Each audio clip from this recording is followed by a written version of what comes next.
Stricter mandates approved last week by the Trump administration may mean up to 37,000 New Mexicans will lose food aid. The change will curtail a state's ability to waive work requirements for some SNAP recipients, those who are known as food stamps, as you might recall. The rule puts it a work or job training requirement on able-bodied adults between 18 and 49. Now, according to a New Mexico in-depth article, a study done for a 2014 lawsuit, quote, found many of the people labeled able-bodied adults in New Mexico were veterans, experienced homelessness, or had mental or physical disabilities, end quote. Now, Janice, fundamental debate over how much it's fair to ask someone to do, quote, earn public assistance. I'd like to hear your take on this. My sense is, for conservative folks, if you do this and you end this, that automatically means someone's going to do this behavior over here. Is that the goal here? Is that what we're hoping for? You know, I don't think so. Okay. I think that I think what the government has taken the position of is if you are on food stamps, something is not working right in your life. Okay. And so do I see this as a taking away? There are people who need help. Everybody gets in this part. But should you stay on it forever? And that's, if you ask the conservative position is if you're able-bodied, then yes, we should help out, but it should not be forever. It should go, you should change. What's your sense of how this new ruling works? I think so. There is, and I read the part about it said you could be on food assistance for 3 months within a 3-year period. Does that mean that they're not going to transition elsewhere? So there are things to look at. So one of the parts that was brought up was that we have veterans who are on food stamps, which is a horrific statement. But to say that a veteran should not be required to volunteer if they have PTSD, if you want to do the worst thing you can do to a veteran who has PTSD is let them sit at home alone by themselves. That is not a good solution. However, let us look at another way. We look at any type of assistance. If you are in bad times in your life and you need that assistance, I think that we should get there. But we have created some very bright lines in other forms of assistance that when you start to do better, then we take away everything else and now you fall right back where you were. Right. And I think this is starting to approach how do we get out of that? But the bright lines for Medicaid are still there. Dan, the average is $121 a month for food assistance. And you don't get all of that amount, by the way. That's right. That's a good point don't. there. Yeah. Same question. Issue of fairness, issues of incentivizing people to do other things. What's your sense of how this ruling? Well, I mean, I think when you say incentivizing and issues of fairness, I think there's a lot of able-bodied individuals in this state that are going to work every day that would love to get $127 a month in food assistance, but they don't because they go to work every day. And when you see someone who has the capability to go to work and chooses not to go to work, that's where I think the fundamental disagreement arrives. Able-bodied, I don't understand, you bring up the statistic about the veterans and they got PTSD. I mean, whether they're being diagnosed, not diagnosed, I think at some point there has to be an expectation in our society that, the number of people that are relying on the people that are working can't just keep growing at an unbelievable rate and be sustainable. I think asking individuals to go to work or contribute is not an unrealistic expectation, especially when you're talking about people between the ages of 18 and 49 that are able-bodied. You're talking about it's not a new expectation. Children. I mean, what you're describing is pretty much standard life. It's not. Yes. Right. You know what I mean? But they don't have to do that under now. The new administration has said we're expecting you to go out and become somewhat gainfully employed, work for something, do something, if you're between age 18 and 49. And I believe it also says these are these are people without families, by the way. These are not, before we go down the road that we're talking about some guy with 4 kids who's now we're taking, we're talking about kids, 18, we're talking about an 18 to 49-year-old who possesses the ability to go do something, and they're choosing not to do something. If they have a mental disability, if they have a physical disability, if they have some sort of a disability, I don't think we should be throwing them out to the streets and saying forget about it. But we have to stop. We have to start filtering through and seeing that those who can try to help themselves need to be able to help themselves.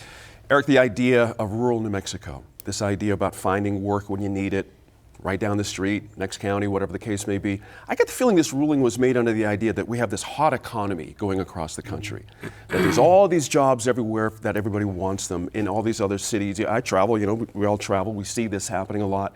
Is that true in New Mexico? I mean, are the jobs plentiful and all this kind of thing for rural New Mexicans? Well, I don't even think it's, and definitely not in rural areas. I mean, if you know anybody, the idea that there's just walk up to any store and people are going to give you a job. I mean, that's a great mythology. The reality is people who have any kind of mental health, behavioral health, physical disabilities, or just frankly would love to work, but there's no job for them, especially in small communities, but even in urban communities. I mean, I think the idea, again, this is a gut check for us as Americans, the idea that we think the way to solve this rounding error, this is less than the president's going to spend on golfing trips in his administration or flying his kids around the world. You know, for us to say that the poorest of the poor, because we don't think they're working hard enough, should be taken away this $120 a month. I mean, that's subsistence. We're basically saying as Americans that to make sure there's no manipulation, fraud, or nobody's getting one over on us, and I'm sure there's some of that happening, I have no doubt. I grew up on food stamps. My mom worked 2 jobs. But guess what? I paid a lot of taxes because I was helped through that period.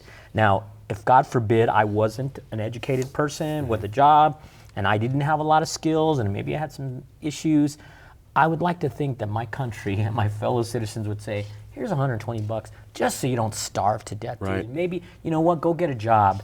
And I would rather say to folks who maybe are gaming the system, you know, a few people gaming the system compared to all of the excesses of not just this president, but of a lot of people in Washington, the kind of money they make. This is absurd. As Americans, we should be embarrassed. And the final thing I'll say, just Congress voted against this. The president has decided, I don't really care what Congress says. I don't really believe in the Constitution. I'm going to do whatever I want. And he made a rule, and he told his people to make this rule. So it's just, you know, for those who revere the Constitution, this is, to me, is totally overreach of executive power. And basically, I don't even care what Congress says. I'm going to do whatever I want. You know, Serge, let's bring it local. The governor has made a statement. She's obviously very opposed to this. In a state like New Mexico, this rule will devastate families who can least afford it. This rule is designed to effectively deny people food benefits by instituting punitive work requirements that may be unattainable. Interesting. She kind of covered like 3 or 4 beats there in one sense. Do you anticipate a scenario where there's going to be a more vigorous volunteer effort, a bigger food bank effort statewide? Could you see something forming for folks who drop out and under this thing if they lose this money? I mean, I certainly think New Mexico needs to be prepared for what's going to happen when this money goes away. For the last 10 years, we've been under a waiver that this program will now say we can't do because of the problems that are specific to New Mexico. We're saying we are having actual issues that allow us to qualify for a waiver. So, understanding this is going to mean, you know, less money going into our grocery stores and whatnot, and the food industry in New Mexico, having more people who are hungry is something that we need to be prepared for. Creating some of these training programs that will allow someone. Let me stop you there. I want to throw this out to the table too. The job creation thing. Go to Janice on this. Opportunity?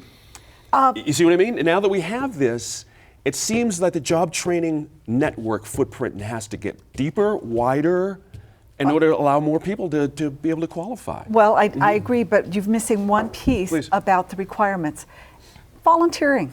That satisfies the requirement. Could you volunteer at the food bank? Could you volunteer at St. Martin's? The point is to not just sit there.